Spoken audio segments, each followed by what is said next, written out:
সরজমিনে নয় মাইলে নবীর মাহফিল দেখো না। প্রধানপাড়া হুমায়ুন চরণপুর প্রধানপাড়া 9 মাস। সরজমিনে প্রধানপাড়াতে নবীর মাহফিল দেখো না, নবীর মাহফিল দেখো না। আর মাহফিলেতে মাহফিলেতে বসে আছে, মাহফিলেতে বসে আছে এরা সবাই নবীর দিওয়ানা। এত আস্তে সুবহানাল্লাহ বলা যাবে না? সুবহানাল্লাহ সুবহানাল্লাহ। তোমরা নবীর দিওয়ানা না রে বাপ?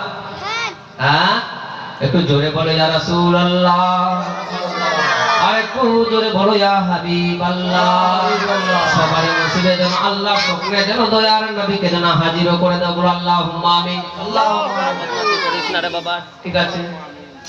বল সরজমিনে সরজমিনে প্রধানপাড়াতে নবীর মাহফিল দেখো না, নবীর মাহফিল দেখো না।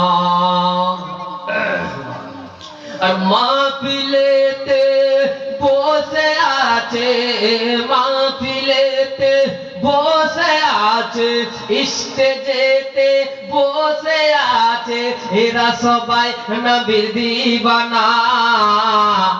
সুবহানাল্লাহ, নবীর দিওয়ানা। নবীর দিওয়ানা যতক্ষণ পর্যন্ত হবে না ওই মানুষের বেড়া পার হবে না।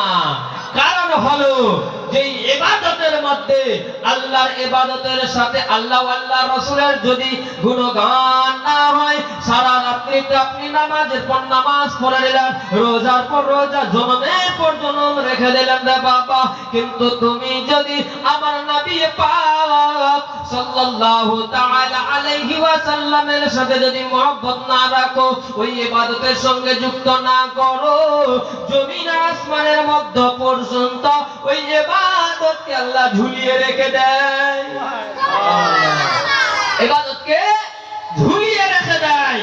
তাই বেরাদার মুসলমান, তাই কবি লিখেছেন মাহফিলেতে বসে আছেন, মাহফিলেতে বসে আছেন, জলসা শুনতে এসেছেন এরা সবাই নবীর দিওয়ানা। সরজমিনে প্রধানপাড়াতে নবীর মাহফিল দেখো না, নবীর মাহফিল দেখো না। মুস্তাফা মুস্তাফা ওয়াল মুরতাজা ওয়াবনামা ওয়াল ফাতেমা, মুস্তাফা ওয়াল মুরতাজা ওয়াবনামা ওয়াল ফাতেমা। আর এই দরুদ সকাল সন্ধ্যা পড়লে পরে পূর্ণ হবে বাসনা। সকাল সন্ধ্যা যদি দরুদ পড়া হয়, যে কোনো কাজের আগে যদি দরুদটা বেশি বেশি করে পড়া হয়, আল্লাহ পাক রব্বুল আলামিন বলেন আমি কোনো কাজ যদি 2 ঘন্টায় যদি কবুল করি, কোনো ইবাদত যদি 2 ঘন্টায় কবুল করি, আর ওই দরুদের ওই ইবাদতের মধ্যে আমার দয়ার নবী মায়ার নবীর উপরে যদি সালাতু সালাম এবং দরুদ যদি পড়া হয়, ওই ইবাদতকে আমি আল্লাহর দরবারে 2 সেকেন্ডে কবুল করে নি।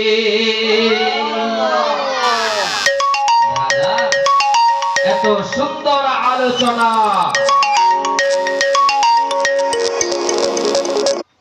এত সুন্দর আলোচনা বেরাদার মুসলমান সোনার চাঁদ বাবাজি আমার, এত সুন্দর করে বলা হয়েছে মুস্তাফা ওয়াল মুরতাজা, মুস্তাফা ওয়াল মুরতাজা। আল্লাহুম্মা সাল্লি আলা সাইয়্যিদিনা